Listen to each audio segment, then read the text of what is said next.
বর্তমান সময়ের মানুষরা কেমন হয় জানেন? তাহলে ছোট্ট একটা গল্প শোনাই, দয়া করে শেষ পর্যন্ত শুনে যাবেন। হয়তোবা এই গল্পটা আপনারা ছোটবেলা সবাই কম বেশি শুনছেন। একবার একটা শিয়াল তার বউ এবং ছেলে সন্তান নিয়ে ভুলবশত একটা বাঘের গর্তে ঢুকে পড়ে।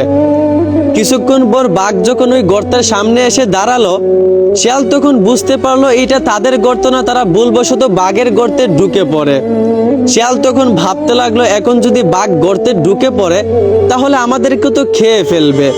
শিয়াল তখন বুদ্ধি করে তার বউকে বলল, তুমি আমার ছেলে সন্তানদের গায়ে চিমটি কাটবা, আর তারা যখন কান্না করবে আমি তোমাকে জিজ্ঞেস করব তারা কান্না করে কেন। তখন তুমি বলবা বাচ্চারা বাঘের এবং হাতির মাংস খেতে চায়।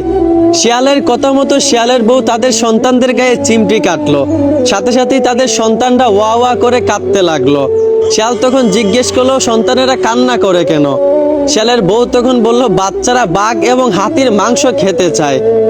বাহিরে বাঘ এই কথা শুনে তো ভয়ে কাঁপতে লাগলো। বাঘ তখন ভাবতে লাগলো, আমার গর্তে কি এমন প্রাণী ঢুকেছে যার সন্তানের এই বাঘ এবং হাতি খেতে চায়? না জানি তাদের মা বাবা কি খেতে চাইবে। বাঘ তখন সাথে সাথে ভয়ে কাঁপতে কাঁপতে পালাতে শুরু করলো। পালাতে পালাতে একটা সময় একটা বানরের সঙ্গে দেখা হলো। বানর বলল, ও বাঘ ভাই, কোথায় যাচ্ছ? বাঘ তখন বানরকে সবকিছু খুলে বলার পর বানর বলল, ও বাঘ ভাই, আপনাকে তো তারা বোকা বানাইছে। আপনার গর্তের ভিতরে এমন কোনো প্রাণী নাই, সেটা হচ্ছে একটা শিয়াল। আপনাকে শিয়াল বোকা বানাইছে। বাঘ তখন বিশ্বাস করতে চাইল না, কিন্তু বানর বাঘকে অনেক বুঝাইয়া বিশ্বাস করালো এবং বানর বলল, আপনি আমার পিছন পিছন আসেন। বানরের কথা মতো বাঘ তার পিছন পিছন যেতে যেতে আবারও সেই গর্তের সামনে এসে দাঁড়ালো। শিয়াল তখন গর্তের ভিতর থেকে বানর এবং বাঘকে দেখেই বুঝে ফেললো বানর হয়তোবা বাঘকে সব খুলে বলে দিয়েছে। শিয়াল তখন আবারও বুদ্ধি করে তার বউকে বলল, তুমি আমার সন্তানদেরকে চিমটি কাটো। শিয়ালের বউ সন্তানদেরকে যেই চিমটি কাটলো, শিয়ালের সন্তানেরা ওয়া ওয়া করে কাঁদতে লাগলো। শিয়াল তখন জিজ্ঞেস করলো, সন্তানেরা কাঁদে কেন? শিয়ালের বউ বলল, তারা গরু এবং হাতি এবং বাঘের মাংস খেতে চাচ্ছে। শিয়াল বলল, ওদের কান্না থামাও। একটু আগে গর্তের বাইরে একটা বাঘ ছিল, ওদের কান্নার কারণে বাঘটা পালিয়ে গেছে, আমি ধরতে পারি নাই। একটু আগে আমার একটা বানর বন্ধুকে পাঠাইছি ওই বাঘটাকে ভুলভাল বুঝাইয়ে গর্তের সামনে আনার জন্য। হয়তোবা বাঘটাকে নিয়ে আসছে, তুমি দাঁড়াও, আমি বাঘটাকে এখনই ধরে আনছি। বাঘ এই কথা শুনে তো বানরের উপর পুরা কেঁপে গেল।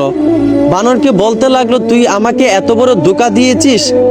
বাঘ তখন বানরকে দৌড়াতে দৌড়াতে একটা সময় বানর হোঁচট খেয়ে পড়ে মরে গেল। বাঘও তখন পালিয়ে গেল।